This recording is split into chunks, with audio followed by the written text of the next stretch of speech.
नमस्कार भाई लोग, कैसे हैं आप लोग। उम्मीद करते हैं स्वस्थ होंगे, बिंदास होंगे। देखिए, अगर आज बात करते हैं डीआई की, है ना, तो सिविल सेवा मार्गदर्शन के ऑनलाइन प्लेटफॉर्म पर आपका स्वागत है। अब बात की जाए किसकी? डीआई की, है ना। देखो भाई, डीआई का मतलब ही होता है डाटा इंटरप्रिटेशन, है ना। यानी कि डाटा को आपको क्या करना है? इंटरप्रिट करना है, यानी कि डाटा की आपको एनालिसिस करनी है। ठीक है। अब अगर डाटा की बात करते हैं तो डाटा कहते किसको है? अगर किसी भी चीज के बारे में आपको जो इंफॉर्मेशन दिया गया होगा, यानी कि given information is called a data.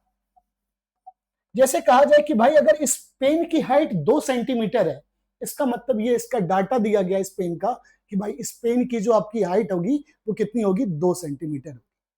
तो डाटा का मतलब समझ में आ गया कि भाई किसी भी चीज के बारे में अगर कोई भी इंफॉर्मेशन दिया जा रहा है, उसी को हम क्या कहते हैं? डाटा कहते हैं। ठीक है। डाटा के लिए आपको देखिए, सबसे पहले इसमें जो डीआई बनाने के लिए है आपकी कैलकुलेशन, है ना, कि कैलकुलेटर से गलत ना हो। कैलकुलेशन आपकी सही होनी चाहिए, क्योंकि सबसे पहले आपका आंसर चेक किया जाएगा, और अगर आंसर सही होगा तभी जो है सो आपका पूरा क्या किया जाएगा? ऊपर चेक किया जाएगा और स्टेप चेक किया जाएगा। ठीक है। और एक चीज यही हमें कोशिश करना है कि अगर 6 नंबर का क्वेश्चन हो तो 6 स्टेप में जाए, 8 नंबर का क्वेश्चन हो तो 8 स्टेप में जाए, है ना। तो कोशिश आपको यही करना है कि जितना नंबर ऑफ क्वेश्चन होगा हम उतने नंबर ऑफ स्टेप की तरफ बढ़ जाए। ठीक है, क्लियर है। अब देखो, अब अगर डीआई की बात करते हैं ना मेरे भाई, तो डीआई में हमें सबसे पहला चीज जो होता है वो डीआई का इंपॉर्टेंट पार्ट क्या होता है? सबसे पहला होता है जिसे हम कहते हैं मेरे भाई परसेंटेज, यानी कि प्रतिशत। दूसरा होता है जिसे हम क्या कहते हैं भाई? रेशियो। तीसरा होता है जिसे हम क्या कहते हैं भाई? एवरेज। और फोर्थ होता है जिसे हम कहते हैं प्रॉफिट और लॉस। प्रॉफिट और लॉस, है ना। अगर प्रॉफिट और लॉस की बात करते हैं तो सर प्रॉफिट और लॉस से डायरेक्ट क्वेश्चन नहीं होता, बिल्कुल नहीं होता। लेकिन आपका जब इनकम और एक्सपेंडिचर की बात करते हैं तो ये आपका प्रॉफिट और लॉस से ही क्या होता है मेरे पास? रिलेटेड होता है। क्या होता है? इनकम और एक्सपेंडिचर। ठीक है, जिसे हम हिंदी में आय और व्यय भी कहते हैं।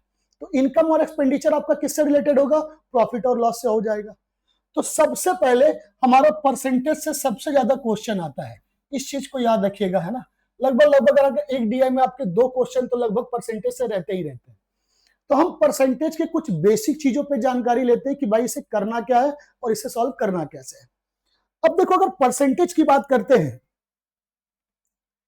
तो परसेंटेज का मतलब ही क्या होता है? परसेंट, है ना। क्या होता है? परसेंट। पर का मतलब होता है प्रति 100, है ना। ऐसे समझिए आप, परसेंटेज एक वैसा फ्रैक्शन है जिसका डिनोमिनेटर क्या होना चाहिए? Is always 100। Denominator is always 100, यानी जिसका हर हमेशा क्या होना चाहिए भाई? 100 होना चाहिए, है ना। जैसे आपसे अगर कह दिया जाए कि भाई 1% का मतलब क्या है, और परसेंट को हम इस सिंबल के थ्रू क्या करते हैं भाई? डिनोट करते हैं, है ना। 1% का मतलब कितना होगा? तो 1/100 हो जाएगा।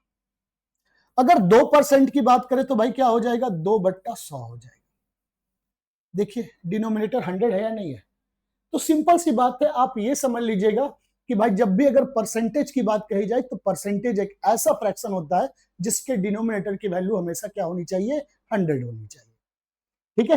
अगर सपोज कीजिए आपसे कह दिया गया भाई ए परसेंटेज का मतलब क्या होगा, तो हम क्या करेंगे मेरे भाई? A/100 कहेंगे। ठीक है। अब इसमें एक चीज आपका यह भी आता है कि अगर हमें किसी भी फ्रैक्शन को अगर परसेंटेज में चेंज करना हो, किसी भी फ्रैक्शन को हमें क्या चेंज करना हो? परसेंटेज में चेंज करना हो, तो हम क्या करते हैं? मल्टीप्लाई करते हैं। किससे मल्टीप्लाई करते हैं मेरे भाई? 100 से, है ना। जैसे मान लीजिए 1/2 की बात करें और इसे परसेंटेज में आपको क्या करना है? चेंज करना है, तो हम किससे मल्टीप्लाई करेंगे मेरे भाई? 100 से, है ना। 1/2 में किससे मल्टीप्लाई करेंगे? 100 से। और 1/2 में अगर हम 100 से मल्टीप्लाई कर देंगे तो ये मेरा कितना परसेंट हो जाएगा? 50% हो जाएगा। अगर 1/3 की बात करते हैं तो 1/3 में अगर हम परसेंटेज यानी कि निकाले तो 100 से मल्टीप्लाई करेंगे तो 33 1/3% होगा, 33 1/3% होगा, या फिर हम इसे 33.33 भी लिख सकते हैं। तो क्वेश्चन के अनुसार हमेशा इस चीज को याद रखिएगा और कोशिश कीजिएगा कम से कम 1/20 तक का परसेंटेज वैल्यू आपको याद रहे, है ना। जैसे अगर 1/4 का निकाले तो भाई 1/4 इंटू कितना हो जाएगा 100, और ये कितना हो जाएगा मेरे भाई 25% हो जाएगा। अगर 1/5 का निकालना हो, 1/5 इंटू 100 कितना परसेंटेज आ जाएगा 20%। ठीक है। अगर किसी भी फ्रैक्शन को अगर आपको परसेंटेज में चेंज करना हो तो किससे मल्टीप्लाई करते हैं, 100 से मल्टीप्लाई करते हैं, है ना। अब देखो, सबसे पहले याद रखिएगा कि आपका जब भी अगर आप डीआई बना रहे हैं तो आपका प्रेजेंटेशन बहुत बढ़िया होना चाहिए, और कुछ चीजों को आपको दिमाग में रखना पड़ेगा प्रेजेंटेशन के लिए। ठीक है। आप एक चीज ऐसे समझ लीजिए कि इक्वल टू, कोशिश करना है कि इक्वल टू एक लाइन में आए, है ना। ठीक है, इक्वल टू क्या आ जाए भाई, एक लाइन में आए। आपको सबसे पहले कोशिश करना, क्योंकि आपका प्रेजेंटेशन क्या होना चाहिए, अच्छा होना चाहिए। ऐसा कोई सवाल नहीं होगा डीआई में जिसको आपको सॉल्व करने में दिक्कत आएगी, बट आपको यहाँ पर कुछ प्रेजेंटेशन लिखना है, वो सारी बातें लिखनी है जो कि आपको क्वेश्चन में गिवन है या फिर उससे क्या है रिलेटेड आप बना रहे हैं, है ना। अब जैसे एग्जाम्पल की बात करते हैं, और इसमें आपको दो टाइप के ही क्वेश्चन आएंगे परसेंटेज में। जैसे कह रहा है A is how much percentage of B. इसका मतलब समझते हैं क्या होता है, ए बी का कितना प्रतिशत है। ठीक है। एक चीज समझना, जिससे कंपेयर किया जा रहा है, तो हमेशा याद रखना कंपेयर करते किसको है, पहले वाले, किसके, बाद वाले के रिस्पेक्ट में। कंपेयर किसको करेंगे, पहले वाले को, किसके रिस्पेक्ट में, बाद वाले के रिस्पेक्ट में, है ना। और जिसको कंपेयर करेंगे उसको ऊपर, और जिससे कंपेयर किया जाएगा उसको हमेशा नीचे रखेंगे। यानी कि हम कंपेयर कर किससे रहे हैं, बी से ना। हमने फिर से बोला, ध्यान दीजिएगा, पहले वाले को कंपेयर करना होता है किसके रिस्पेक्ट में, बाद वाले के रिस्पेक्ट में। तो जिससे कंपेयर करेंगे वो क्या होगा, नीचे, और जिसकी तुलना की जाएगी वो क्या हो जाएगी, ऊपर, और इनटू क्या लिखा जाएगा भाई, 100। सेम चीज, B is how much percentage of A, इसका मतलब क्या है, बी ए का कितना प्रतिशत है। क्या कहा जा रहा है भाई, बी ए का कितना प्रतिशत है। तो कंपेयर किसको करना है, बी को, करना किससे है, ए को। तो जिससे करना है वो क्या हो जाएगा मेरे भाई, नीचे आ जाएगा, और जिसको कर रहे हैं भाई वो क्या आ जाएगा, ऊपर आ जाएगा। तो बी बाई ए इंटू कितना हो जाएगा मेरे भाई, 100 हो जाएगा। समझ में आ रही है चीजें। ठीक है। एक टाइप तो आपका ये आता परसेंटेज से कि भाई ए बी का कितना प्रतिशत है, और ये क्या हो जाएगा भाई, एक आता है कि कितना प्रतिशत अधिक या कम है ना। जैसे आपसे कह रहा है कि भाई A is how much percentage more और लेस देन ऑफ बी। फिर से कह रहा हूं कि कंपेयर किसको करना है, पहले वाले को, किसके रिस्पेक्ट में, बाद वाले के रिस्पेक्ट में। जिसके रिस्पेक्ट में किया जाता है उसको हमेशा नीचे रखा जाता है। तो किसके रिस्पेक्ट में किया जा रहा है भाई, बाद वाले के रिस्पेक्ट में, उसको कहां रखेंगे, तो नीचे रखेंगे, है ना। अब कह रहा है परसेंटेज मोर और लेस, जब भी परसेंटेज मोर और लेस की बात आएगी आपको इस दोनों का डिफरेंस लिखना होता है। क्या लिखना होता है, डिफरेंस, इनटू क्या हो जाएगा मेरे भाई, 100। सेम चीज यही कह रहा है, B is how much percentage more और लेस देन ए, है ना। B is how much percentage more और लेस देन ए। अब सिंपल सी बात है भाई, कंपेयर करना किसको है, कंपेयर कर किससे रहे, ए से। ए मेरा नीचे आ जाएगा, और ऊपर में दोनों का क्या आ जाएगा, डिफरेंस आ जाएगा, है ना। और एक चीज याद रखिएगा, जब भी परसेंटेज मोर और लेस की बात आएगी आपको एक लाइन लिखना पड़ेगा, यूजिंग फॉर्मूला, यूजिंग फॉर्मूला। इससे पहले वाले में आपको फॉर्मूला नहीं लिखना है, लेकिन जब भी परसेंटेज मोर और लेस की बात आएगी तो आपको क्या लिखना होगा, यूजिंग फॉर्मूला, है ना। इसका मतलब क्या हुआ, सूत्र के अनुसार, कि भाई आपका परसेंटेज मोर और लेस देन में हमेशा इस चीज को याद रखिएगा कि आपको इस बातों का ध्यान देना बिल्कुल जरूरी है ना। नहीं तो भाई नंबर अगर कट जाए, देखो नंबर काटने वाले के मूड के ऊपर डिपेंड करता है, काट भी सकता है और नहीं काट सकता है, लेकिन हमें मौका नहीं देना है कि भाई वो नंबर क्या करे, काट ले। ठीक है। चलिए अब देखिए क्वेश्चन को अटेम्प्ट लेना कैसे है। in an exam there are 50 questions and 35 questions are right. Find the percentage of wrong question, है ना। मतलब आपसे कह रहा है कि भाई टोटल क्वेश्चन कितने हैं 50, जिसमें सही क्वेश्चन कितने हैं 35। आपसे पूछ क्या रहा है भाई, तो गलत क्वेश्चन का प्रतिशत पूछ रहा है, ये पूछ रहा है ना। अब देखो, आपको जब भी अगर कोई भी डाटा क्वेश्चन से उठा रहे हैं तो लिखना है अकॉर्डिंग टू द क्वेश्चन। क्या लिखना भाई, अकॉर्डिंग टू द क्वेश्चन। एक चीज याद रखिएगा, आप जब एक बार अकॉर्डिंग टू द क्वेश्चन लिख दिए, इस शब्द को बार बार यूज करने की बात नहीं है। आपने एक बार लिख दिया, इसका मतलब आप क्वेश्चन से कोई भी डाटा उठाने के लिए आप क्या हो गए, फ्री हो गए कि आप क्वेश्चन से कोई भी डाटा क्या करेंगे, उठा सकते हैं। क्या कहा गया भाई, अकॉर्डिंग टू द क्वेश्चन। सबसे पहले अगर आपसे कहा जाए भाई total number of question, total number of question कितना दिए गए मेरे भाई, 50। ठीक है, number of right question, number of right question is equal to कितना हो गया मेरे भाई, 35। So therefore number of wrong question निकाल सकते हैं ना। अब 50 क्वेश्चन है, 50 क्वेश्चन में से अगर 35 सही है तो हम गलत क्वेश्चन निकाल सकते हैं कि नहीं निकाल सकते हैं। तो कैसे निकालेंगे, 50 माइनस 35 इज इक्वल टू 15। एक ही लाइन में दो इक्वल टू नहीं दीजिएगा, जैसे हमने इसके नीचे लिखा आपको भी इसके नीचे लिखना। ठीक है, क्लियर है। अब आपसे क्या पूछा गया था, परसेंटेज, तो लिख देना है सीधे therefore required percentage, therefore required percentage. ये जो आप लिख देते हैं ना रिक्वायर्ड, मतलब यही होता है कि क्वेश्चन में जिसकी चाहत है हम उसी को पूरी कर। So that is called the required percentage. तो रिक्वायर्ड परसेंटेज क्या होगा भाई, निकालना है गलत क्वेश्चन का, तो भाई 15 किसके रिस्पेक्ट में, टोटल नंबर ऑफ क्वेश्चन के रिस्पेक्ट में। बाई 15 इंटू कितना हो जाएगा 100, और ये कितना आ जाएगा 30%। आंसर हो गया ये, है ना। तो सबसे पहले क्या था भाई, हमने क्वेश्चन लिखा है अकॉर्डिंग टू द क्वेश्चन, क्योंकि अगर हम कोई भी डाटा क्वेश्चन से उठाएंगे तो हमें लिखना है अकॉर्डिंग टू द क्वेश्चन लिखना। और जैसे हमने अकॉर्डिंग टू द क्वेश्चन लिखा, उसमें सबसे पहले क्या कहा गया भाई, टोटल नंबर ऑफ क्वेश्चन की बात कही जा रही है। तो टोटल नंबर ऑफ क्वेश्चन कितना हो गया भाई 50, और नंबर ऑफ राइट क्वेश्चन कितने दिए गए हैं 35। इसलिए नंबर ऑफ रॉन्ग क्वेश्चन कितने आ जाएंगे भाई, 50 माइनस 35 15। रिक्वायर्ड परसेंटेज हमसे जो पूछा हमने उसका क्या किया, परसेंटेज निकाल दिया। ठीक है, क्लियर है चीजें। चलिए और क्वेश्चन देखे जाए। कह रहा in an exam there are 50 question, है ना। सेम चीज सबसे पहले क्या लिख देंगे भाई, according to the question, according to the question.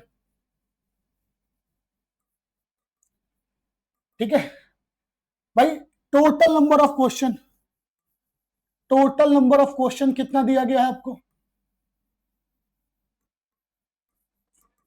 Total number of question कितने हैं भाई 50। 5 क्वेश्चन आर मिस प्रिंट, है ना। तो number of miss print question, number of miss print question कितना हो गया भाई 5। And number of wrong question, number of wrong question कितना हो जाएगा भाई 15। सो therefore number of right question निकाल लेंगे, नंबर ऑफ राइट क्वेश्चन। अब आप खुद सोचिए भाई, टोटल नंबर ऑफ क्वेश्चन कितने थे 50, जिसमें 5 में भाई अशुद्धि आ गई, मतलब ये गलती हो गई इसमें, वो तो ऐसे ही कैंसिल हो गया। और 15 क्वेश्चन ऑलरेडी क्या हो गए भाई, गलत हो गए, है ना। तो 50 में से हम 5 को हटा देते, मिस प्रिंट हो गए, कितना आ गया 45, और 45 में से क्या करेंगे 15 हटा देंगे। लेकिन ये जो आप सोच रहे हैं ना, इसको शब्दों में तब्दील करके भी लिखना पड़ेगा। तो the number of right question is equal to कितना हो जाएगा, 50 minus 5 plus 15 is equal to कितना आ जाएगा भाई 30। So therefore required percentage, so therefore required percentage, और रिक्वायर्ड परसेंटेज इक्वल टू कितना हो जाएगा मेरे भाई, तो भाई राइट क्वेश्चन का निकालना है तो 30, टोटल नंबर ऑफ क्वेश्चन के रिस्पेक्ट इनटू कितना हो जाएगा 100। तो आपका ये कितना परसेंटेज आ जाएगा मेरे भाई, 60%। कितना आ जाएगा 60%। ठीक है, समझ में आ रही बात? मेरे ख्याल से चीजें क्लियर हो रही है। बस एक चीज हमेशा याद रखिएगा, प्रेजेंटेशन आपकी अच्छी होनी चाहिए, और अगर प्रेजेंटेशन अच्छी होगी तो फिर आपको नंबर भी पूरे के पूरे मिल जाएंगे। ठीक है, अब देखिए एक क्वेश्चन आता है कि अगर if A is 20% more than B, कहने का मतलब समझने क्या कह रहा है, ए बी से 20% अधिक है। अधिक है कौन? ए। किससे? बी से। तो कह रहा है कि बी, ठीक है, how much B is less percentage than A. अगर ए बी से 20% अधिक है तो ए बी से कितना प्रतिशत कम होगा? ठीक है, अब सिंपल सी बात है, हम तुलना कर किसका रहे हैं भाई? किससे कर रहे हैं? बी से। किसको कर रहे हैं? ए को, है ना? तो सबसे पहले क्या लिखना? Let B is equal to 100, है ना?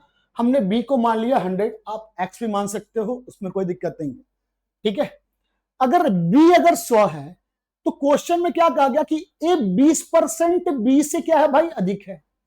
तो यहां जो आप ए निकालोगे वो किससे निकालोगे? क्वेश्चन से निकालोगे ना। तो यहां पे लिख दीजिए according to the question. According to the question, तो ए इज इक्वल टू कितना हो जाएगा? 100 प्लस 100 का 20%, कितना आ गया? 120, है ना? आप डायरेक्ट 100 का 120% भी निकाल सकते हो। ठीक है, तो मैंने लिखा 100 प्लस 100 का 20%, क्योंकि 20% क्या है मेरे भाई? अधिक, है ना? तो 100 प्लस 100 का 20% कितना आ गया? तो 120 आ गया। कितना आ गया? 120 आ गया। अब देखिए पूछ रहा मोर और लेस परसेंट। मोर और लेस परसेंटेज के लिए मैंने क्या बोला है? Using formula. Using formula required, required less percentage, required less percentage. अब यहां पर ध्यान दीजिए, बी इज लेस परसेंटेज देने, कंपेयर किससे कर रहे हैं? ए से। तो ए का वैल्यू कितनी दी गई है? 120। 120 नीचे है। और मैंने क्या इसका फॉर्मूला बोला था? ऊपर में दोनों का डिफरेंस और नीचे हम जिससे कंपेयर कर रहे हैं। तो हमने देखिए नीचे जिससे कंपेयर किससे कर रहे हैं? ए से। और हमने ए की वैल्यू कितनी निकाल रखी है? 120, तो 120 लिख दिया। अब देखिए ऊपर में दोनों का डिफरेंस आएगा, तो 120 माइनस 100 गुना कितना हो गया भाई? 100। ठीक है, इसे कैलकुलेट करेंगे तो कितना आ जाएगा? 16/3%, या आप इसे 16.66 भी कह सकते हैं। ठीक है, समझ में आ रही है चीजें? तो कह रहा है A is 20% more than B. B से कंपेयर किया जा रहा है इसलिए हमने बी को माना, और अगर ए से कंपेयर करते तो किसको मानते? ए को मानते, है ना? जो जिससे कंपेयर करेंगे माना भी तो उसी को जाएगा, है ना? अब जैसे कि एक चीज कहा गया A is 20% less than B. Same चीज देखिए, कंपेयर किससे किया जा रहा है? बी से। सबसे पहले क्या लिखना है? लेट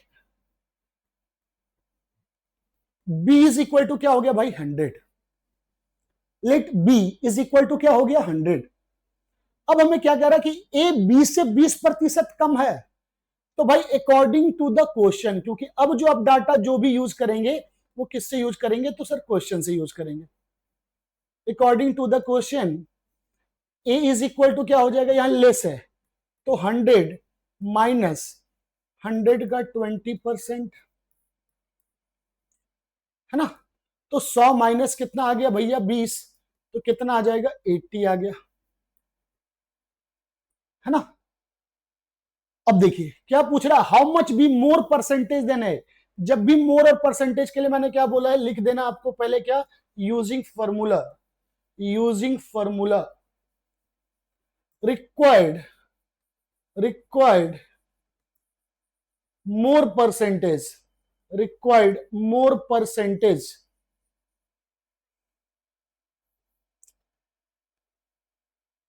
रिक्वायर्ड मोर परसेंटेज, है ना। अब क्या करना था, कंपेयर किससे किया जा रहा है, ए, और ए की वैल्यू कितनी निकाली आपने, 80। अब मैंने क्या बोला था, ऊपर में दोनों का डिफरेंस, तो 100 माइनस 80 और मल्टीप्लाई किससे कर देंगे, 100 से। कितना आ जाएगा भाई, 25%। अब यहां पर ऊपर में काट कूट मत करने लगेगा कि 20 से आपके पास कैलकुलेटर ऑलरेडी होगा, आपको नॉर्मल कैलकुलेटर ले जाने का अलाउड रहता है, तो काटा कुटी बचपन की तरह मत कीजिएगा। मैंने साफ साफ बोला, आपका प्रेजेंटेशन क्या होना चाहिए, अच्छा होना चाहिए। समझ में आ रही है चीजें कैसे सॉल्व करनी है, यही वे है, आपको इतना लिखना पड़ेगा, है ना, ठीक है। और आपका आंसर तो सही आना चाहिए, क्योंकि आंसर चेक होगा तभी आपका वो ऊपर की तरफ बढ़ेगा। आंसर गलत बस तो काट के भी 1-2 नंबर दे देगा, अगर उसमें दया दृष्टि रही थोड़ी तो, है ना। ये क्या कह रहा है, population of a city is increase from 18 lakh to 22 lakh, then find out percentage change in final population, है ना। कह रहा है किसी शहर की जनसंख्या 18 से 22 लाख हो गई, ठीक, आपको परसेंटेज चेंज ही तो निकालना है, हाँ या ना। अब देखिए क्या करना, सबसे पहले according to the question, according to the क्या हो गया भाई, क्वेश्चन, है ना। यहां पर लिख दीजिए भाई, using formula, using formula required more percentage या रिक्वायर्ड चेंज परसेंटेज, है ना, रिक्वायर्ड चेंज परसेंटेज, ठीक है। 18 lakh to 22 lakh, then find out percentage change. अब देखो परसेंटेज चेंज निकालना है, चेंज होना है, हमें पहले वाले से कंपेयर करना होगा ना, बाद वाले से तो कंपेयर करेंगे नहीं, कंपेयर हमेशा किससे करेंगे, पहले वाले से। तो 18 लाख से 22 लाख हुआ, तो पहले तो 18 लाख होगा, तो भाई आपको यहां नीचे में 18 लिख देना है, ऊपर में दोनों का डिफरेंस मैंने बोला है 22/18, और इंटू कितना हो जाएगा भाई, 100, हाँ है ना। समझ में आ रही है चीजें, चलिए। तो भाई 4/18 यानी 2/9 इंटू 100 हो गया, है ना। तो 200 बट्टा कितना आ गया भाई, 100, 200 बट्टा कितना आ गया, 9 आ गया। अब इसे चेंज करेंगे तो कितना आ जाएगा, 22, है ना, पॉइंट 18%। बस यही चीज करना है, देख रहे, आपको जब भी परसेंटेज चेंज कह दिया जाए, परसेंटेज मोर परसेंटेज लेस, ठीक है, बात खत्म हो गया। क्लियर है चीजें, समझ में आ रही है बातें।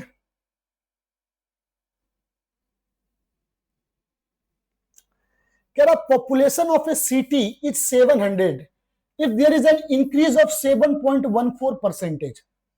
अब देखो यहां पर सिंपल सा बात है, 7.14% दिया है, अगर आप इसे डेसिमल में सॉल्व करोगे तो आंसर भी आपकी डेसिमल में आनी है ना। अब देखिए इसके लिए करना क्या है, आपको समझिएगा। सबसे पहले लिख दीजिए अकॉर्डिंग टू द क्वेश्चन, कुछ ना समझ में आ रहा हो भाई इतना तो लिख ही दीजिए, अकॉर्डिंग टू द क्वेश्चन। लगे कि भाई जिंदगी में अब सब कुछ रुक गया है, तो सबसे पहले लिखिए अकॉर्डिंग टू द क्वेश्चन, है ना, हिंदी में से कहते हैं प्रश्नानुसार, अकॉर्डिंग टू द क्वेश्चन, है ना। तो अकॉर्डिंग टू द क्वेश्चन में सबसे पहले population of a city, population of a city कितनी है भाई, 700, परसेंटेज इंक्रीज, परसेंटेज इंक्रीज कितना है भाई, 7.14%, है ना। और इसे हम क्या लिख सकते हैं, 1/14, है ना, यानी 700 में कितना परसेंटेज इंक्रीज हुआ होगा, 1/14 इंक्रीज हुआ होगा, है ना, 1/14% इंक्रीज हुआ होगा, ठीक है। Then find the population of the city after year, है ना। अब देखिए, ठीक है, सीधा लिख दिया, therefore required population, required population, required population, है ना। अब देखिए सिंपल सी बात है, 700 में और इतना परसेंटेज इंक्रीज हुआ, और परसेंटेज का मतलब ही होता है कि भाई 1 कितना हो गया भाई, 14। अब इतने परसेंट से ये क्या हो गया, इंक्रीज हो गया था, और 7.14 परसेंटेज को हम क्या लिख देते हैं, 1/14, यहाँ पर लिख दीजिएगा इक्वल टू करके 1/14, है ना, ताकि उसको समझ में आए कि भाई इसी को लिखा है ये तो पता चलेगा 1/14 मैंने दिया नहीं, अपने मन से कहाँ ले आया। ठीक है, अब इसे कैंसिल आउट कर दीजिए। यहाँ पर मैं आपको समझाने के लिए काट रहा हूं, आप मत काट दीजिएगा, काटिएगा तो फिर वो नंबर भी काट लेगा। तो 700 में 50 ऐड कर दीजिए, कितना आ गया मेरे भाई, 750। ये आपका आंसर हो गया। ठीक है, तो ये है आपका प्रेजेंटेशन कि आप किसी भी क्वेश्चन को ऐसे लिख करके आपको सॉल्व करना है। तो मैंने आपको 2-4 बातें बताई कि सबसे पहले आपके आंसर सही होनी चाहिए, यानी कैलकुलेशन के बेस पर कैलकुलेटर अलाउड है, आप उसको आराम से कैलकुलेटर से अच्छे तरीके से कैलकुलेट कर सकते हैं, है ना। और इसी कैलकुलेशन के थ्रू और इसी टाइप से आपको क्या करना है, सारे के सारे क्वेश्चन लिख करके सॉल्व करने हैं। ठीक है, चलिए फिर आज के लिए इतना काफी है, मिलते हैं अगले क्लास में, तब तक के लिए धन्यवाद, जय हिंद।